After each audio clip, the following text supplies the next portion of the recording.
Thank you, Senator Reed. Senator Cotton. Mr. Feinberg, you've already mentioned in your opening remarks and your exchange with Senator Wicker the importance of revitalizing our defense industry. One important department has is the defense production going back decades, but unfortunately struggled to effectively use the Defense Production Act. The previous administration used it for non-critical needs like so-called green energy. What are your thoughts on how we could reform the Defense Production Act and use it more effectively to jumpstart our defense industry?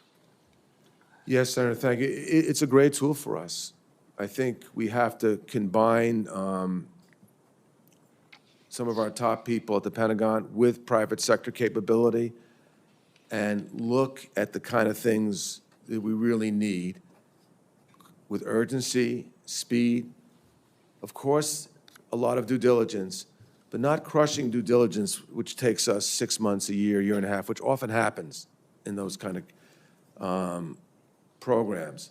Got to go faster, got to realize the threat, got to put the right people who can go faster. Thank you. I appreciate that, and I agree.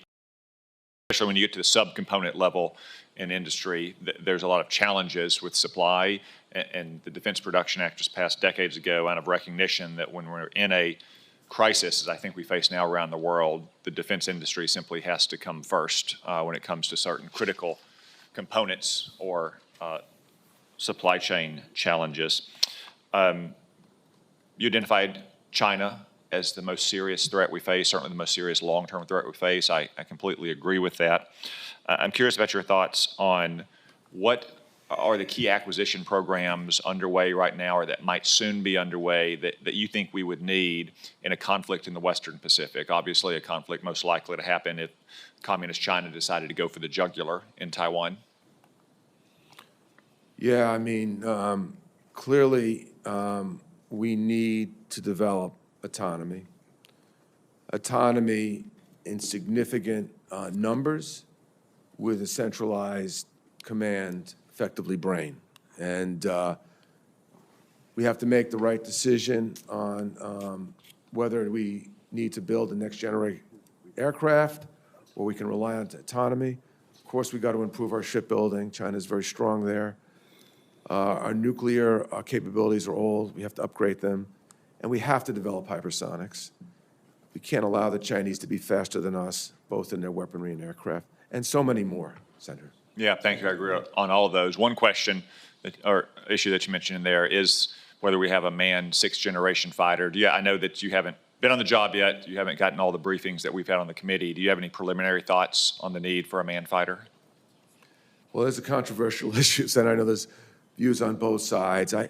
I want to get in there, if I'm fortunate enough to be confirmed, look at all the classified information, and ultimately that decision could be made by the Secretary or the President even, and see if I can add some value to it. Sure. As we discussed, I hope that we can move along promptly and you can get the same information the committee has. It's a decision that needs to be made soon, but it's not imminent in a matter of days. I mean, there are several weeks left, I believe, before the decision needs to be made. Sure. What about any thoughts on munitions? Obviously, munitions are complicated these days, but they're still not a stealth bomber. They're not an aircraft carrier. We do need to increase basic rates of production on these. It's not reinventing the wheel. It's just making more of the same stuff. Any thoughts on how we can accelerate production rates in private industry? It's a tough problem. A lot of times in ammunition, you need ammunition machines effectively to help build it, and those are in short supply.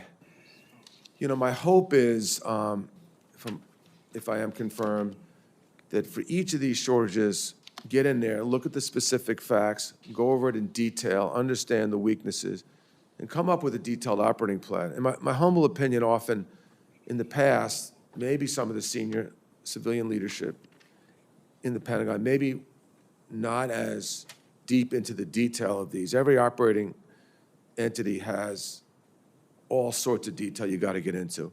So I don't know yet, but I think there's a lot of companies we can attract to help us with this problem. It's not rocket science munitions, and there is an ability to expand. Okay. Thank you, and thanks to your family, your very large extended family and their record of service to our nation in the military and in law enforcement, and also thanks to your father, who's watching today, part of the greatest generation along with your uncles. It's a great American story that reflects the story of so many other of our military families. Thank you for your service, Senator. I appreciate it.